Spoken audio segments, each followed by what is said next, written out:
दक्षिण अफ्रीका के पूर्व राष्ट्रपति जैकब जुमा के समर्थन में भारी हिंसा हो रही है। इस हिंसा में अब तक 6 लोगों की मौत हो चुकी है, जबकि 200 लोगों को अरेस्ट भी किया गया है। हिंसा लगातार बढ़ती जा रही है और भयावह रूप लेती जा रही है। तो चलिए आज आपको खास रिपोर्ट में दिखाते हैं कि आखिरकार क्या वजह है इस हिंसा की और पूर्व राष्ट्रपति को लेकर समर्थक इतनी हिंसा पर किस तरीके से और क्यों आमादा है।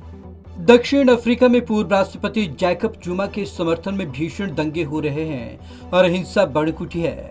ये दंगाई जुमा की कोर्ट की अवमानना करने के आरोप में जेल भेजे जाने का विरोध कर रहे हैं। हालात को बेकाबू होता देख दक्षिण अफ्रीका की सेना ने जोहान्सबर्ग शहर में समेत 2 प्रांतों में बड़ी तादाद में सैनिकों को तैनात कर दिया है। यह दंगे ऐसे समय पर हो रहे हैं जब सुप्रीम कोर्ट ने जुम्मा की 15 दिन की जेल को चुनौती देने वाली याचिका पर सुनवाई शुरू कर दी है। हिंसा में अब तक 6 की मौत, 200 से ज्यादा अरेस्ट। पुलिस ने बताया कि इस हिंसा में अब तक 6 लोगों की मौत हो गई और 200 से ज्यादा लोगों को अरेस्ट किया गया। हर तरफ हिंसा के माहौल को देखते हुए गौटेंग और क्वाजुलू नताल प्रांत में सेना को तैनात किया गया है ताकि दंगों को रोका जा सके। क्वाजुलू नताल जुमा का गृह प्रांत है। जुमा 2009 से 2018 तक दक्षिण अफ्रीका के राष्ट्रपति रहे। उनके कार्यकाल में कथित भ्रष्टाचार के मामले में जांच कर एक न्यायिक आयोग के समक्ष उपस्थित नहीं होने के बाद अदालत के अवमानना के मामले में जुमा इस समय एस्कॉर्ट करेक्शनल सेंटर में बंद हैं। दंगाइयों के हिंसक भीड़ ने वाहनों को जलाया।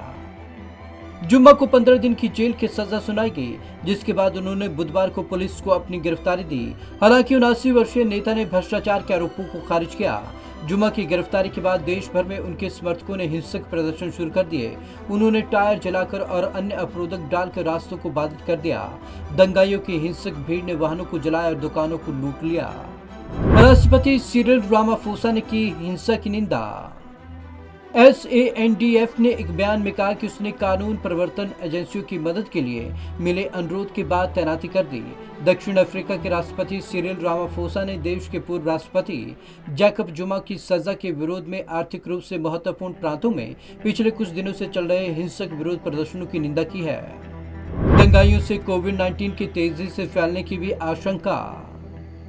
कुछ राजनीतिक एवं असैन्य नेताओं ने हिंसा की निंदा की है और इसे प्रदर्शन की आड़ में आपराधिक कृत्य बताया। उन्होंने कहा कि प्रदर्शन करने का अधिकार है, लेकिन इसे शांतिपूर्ण तरीके से करना चाहिए। दक्षिण अफ्रीका की चैम्बर ऑफ कॉमर्स ने चेतावनी दी है कि इससे देश की अर्थव्यवस्था को बड़ा झटका लग सकता है। दंगाइयों से कोविड-19 की तेजी से फैलने की भी आशंकाएं हैं, क्योंकि अधिकतर प्रदर्शनकारी मास्क नहीं पहन रहे। Bureau report, Punjab Kesari TV.